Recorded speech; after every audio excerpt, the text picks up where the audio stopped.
Okay, this problem is a little bit different in that we don't have a real reaction. We do have a reaction, but it's not clear what the reaction is. There's different pieces here. So I want you to picture this. We put hydrochloric acid into a solution, 50 milliliters of 0.10 molar, right? That means that we've put in 0.005 moles of HCl. And that's going to immediately break up into 0.00500 moles of H plus and 0.00500 moles of of the Cl, of the Cl minus. So this concentration means is that many moles of HCl, and since there's one H and one Cl in each, is that many moles of H plus and that many moles of Cl minus. So we're going to look at all of this, but we're really only paying attention to the H pluses and the OH minuses, because essentially what we have is this beaker where we're dumping all of these H pluses and OH minuses in, and we're trying to neutralize them. We're trying to get them to go together to form water. So whichever has more is going to be the one that's in excess. So all we really have to do is find out how many H plus ions did we put in, how many moles, and how many moles of OH minus ions, and then look at which one is greater. So let's just calculate each of them. With the nitric acid, that's 0.0200 moles of the HNO3, which means that we're going to have 0.0200 moles of H plus ions. So I'm not going to worry about the nitrates and all of the other ions. So I'm going to cross out the chloride. That we really don't need to know that one. And then on this we have 0.00500 moles of the calcium hydroxide. But now for this one, for every one we get two hydroxides. So that means that we're going to have 0.0100 moles of hydroxide. We're going to double that because for every 1 mole of calcium hydroxide, you get 2 moles of hydroxide. And then for the rubidium hydroxide, we have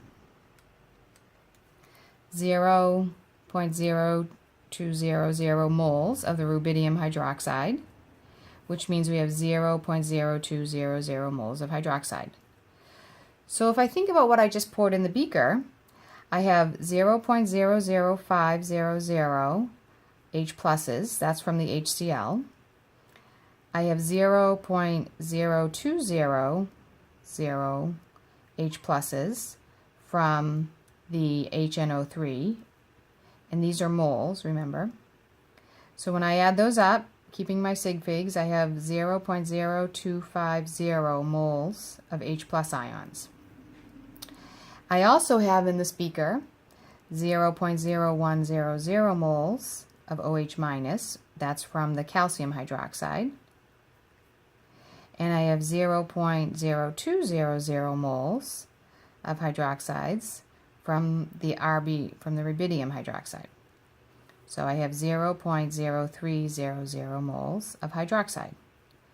So clearly, I have more hydroxides than hydrogen. So when I do this reaction, I'm going to run out of the hydrogen ions. I'm going to use all of those up, and I'll have 0.0300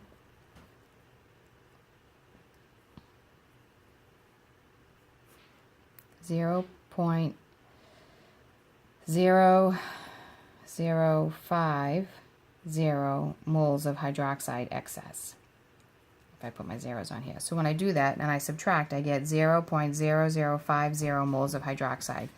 That's the excess in the beaker. So 0.025 moles of the hydroxide used up, neutralizing 0.025 moles of the hydrogen, and I have extra of that. And what's the volume? Well, I'm going to add up all my volumes. I have 50 plus 100 plus 500 plus 200. That makes 850 milliliters.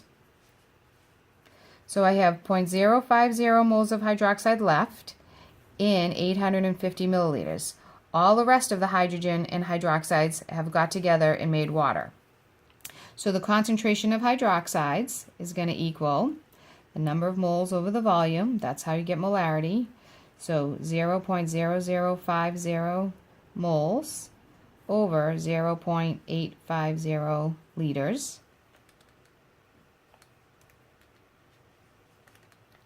And we get a concentration of hydroxide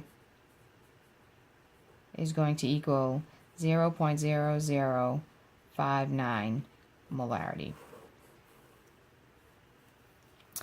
And let's see, so there's only 2 sig figs in this, because when I subtract, I had 3 sig figs in the 0.0250.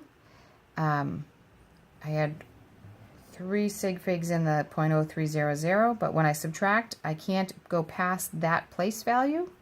And so that ends up being only 2 sig figs, so I can only have 2 sig figs in my answer.